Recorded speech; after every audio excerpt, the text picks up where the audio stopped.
There are things you know, and there are things you assume based on what you know. The problem is, they feel the same, but they are not. The wisest people in the room know the difference, and they never confuse the two. You see, assumptions are like counterfeit money. They look like truth until it's time to spend them. Knowledge is grounded, assumption is guessed. Both of them move you forward, though, don't get me wrong. But on the day of trouble, only one will hold. Let me show you how dangerous this can be. I once heard this story. In 1999, NASA lost a $125 million spacecraft. It was called the Mars Climate Orbiter. Now, why did they lose it? Because one engineering team used metric units, and the other assumed they were using imperial units. So metric units use terms like liters, meters, and grams, but imperial uses feet, inches, gallons, and pounds. One small assumption, millions of dollars lost. That is the cost of assuming you are aligned when you haven't confirmed the facts. Now, here's the trap. The human brain does not like ambiguity, so it fills in the gaps with stories, memories, and previous patterns, and then calls it knowing.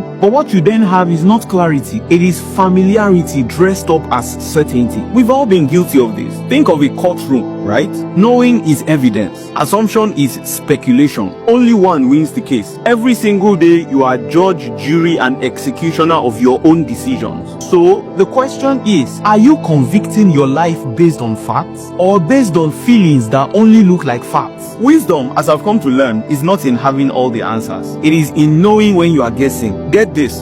The fool builds on assumption and calls it insight. The wise man pauses at the edge of his knowledge and says, I don't know yet. You see, that pause, it's not weakness, because the moment you admit, I don't know, you open the door to learning, to growth, and to getting it right. Assumption has led people into wrong marriages, bad investments, broken friendships, broken relationships, and missed opportunities more than outright ignorance ever did. Because at least ignorance knows that it does not know, but assumption walks around with misplaced confidence. What you know will guide you. What you assume might blind you. So slow down, ask better questions, verify what feels obvious. I've said it here before, feelings are overrated and unreliable. Wisdom lives in the space between knowing and assuming.